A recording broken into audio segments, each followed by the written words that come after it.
Tarja, mä en voi vastustaa kiusausta kysymässä. Oli ihan alkuun muutamaa kysymystä liittyen Linnanjuhliin, koska sä oot saanut sinne kutsun. Ensinnäkin, että minkälainen se kutsu on ihan konkreettisesti? Mitä siinä lukee? Tasavallan presidentiltä kirjekuoren päällä.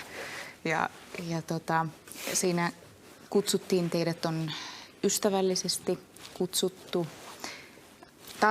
Muusikko Tarja Turunen sekä mieheni on ystävällisesti kutsuttu saapumaan silloin ja silloin itsenäisyyspäivän juhlille. Vau, oliko hieno tunne, kun kolahti postilaatikosta semmoinen? Se kolahti oli ja kolahti. Kyllä oli hieno tunne. Totta kai niin se oli kunnia. Todella. Sä vastasitkin jo kysymykseen, kun sun nettisivuilla vieraskirjassa on veikkailtu, että kenen kanssa sä meet, niin sä meet sun miehes kanssa. Kyllä. Joo. Oot sä ennen tavannut Tarja Halosta presidenttiä? En ole. Nyt on ensi tapaaminen sitten. Oot sä jo miettinyt etukäteen, että mitä siinä sitten sanoo? Mitä minä sanon? No kai siinä ihan siinä yksinkertaisuudessaan, kun eikö sitä ole 8 sekuntia aikaa, että hyvää itsenäisyyspäivää. Aika omaperäistä. Aika omaperäistä, joo, eikö mutta vaan? pidä toi, joo. Eikö vaan? Puhutaan kohta niin kuin oikeasti teidän musiikista ja Nightwishista. Sitä ennen katsotaan klippi teidän keikalta. Joo.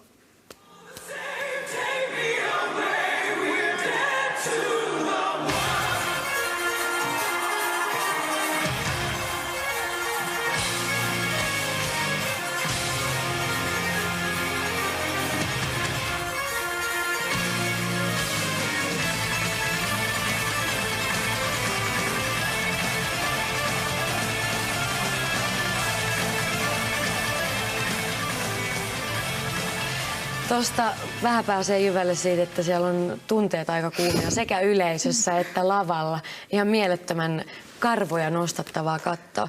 Missä tää oli tää keikka? Toi oli varmaan siinä näytti olevan pariakin pätkää Etelä-Amerikasta viime vuodelta. Joo, te olette päässyt aika paljon matkustelemaan. Kyllä, se on ihan ihana asia, että monta maata ja mannerta ollaan päästy kiertämään. Mutta mitäs kun Suomessa te ette ole nyt keikkaillut vähän aikaa, niin koska kotimaiset fanit pääsee ihastelemaan? Se on ollut, pari vuotta on ollut tässä sillä, että ei ole päästy suuremmin keikkailemaan, että ainoastaan muutama festivaali kesäisin. Mutta nyt tuossa, mä voisin mainitakin itse asiassa ensi kertaa Tampereella 11. kesäkuuta järjestetään Sauna Open Air, joka tulee olemaan periaatteessa Nightwishin keikka, mutta sinne tulee kuitenkin lämpäribändejäkin, eli se on sellainen pienimuotoinen festivaali. Että se olisi ihan semmoinen mainitsemisen arvoinen. Sitten tehdään muutama muu festivaali kesällä ja syksymällä kierretään sitten Suomea ympäri. Joo. Vihdoin. Toi pätkä, mitä äsken katsottiin, niin se löytyy myöskin teidän End of Innocence DVDltä, joka on muuten ihan loistava DVD. Itse henkilökohtaisesti en ole aikaisemmin ollut mikään suuri Nightwish-fani, mutta toi DVD, siihen jäi niinku tosi tiukasti koukkuun. Ihana kuulla. Se on hienosti tehty ja siellä on ihan älyttömästi materiaalia, josta fanit on varmaan innoissaan. Et suosittelen vaan lämpimästi kaikille. Sitten DVDltä tulee myöskin ilmi sun huolehtivainen luonne, kun muut bändinpojat ryyppää ja örveltää, niin sieltä taustalta kuuluu aina Tarjan huolehtivainen ääni välillä. Tai huokailuja. Täytyykö niitä kaitseta? No, moni harmittelee sitä, että sillä DVDllä on aika vähän materiaalia minusta, mutta kun se on sitä, kun meikäläinen painuu sinne hotelliin ja punkkaan ja pojat jää sitten riettailemaan, että no, se on, kun on laulaja, niin se on näitä laulajan juttuja, että pitää itsestään huolta, äänestään huolta ja jos väsyy, niin sitten ei jaksa. Sitten perutaan keikat ja siinä kärsii moni ihminen, sekä yleisö että bändi ja järjestäjät. Että se on niin paljosta kiinni tämä täällä. Ja myöskin varmaan tämä täällä. Kyllä sekin siellä, kyllä.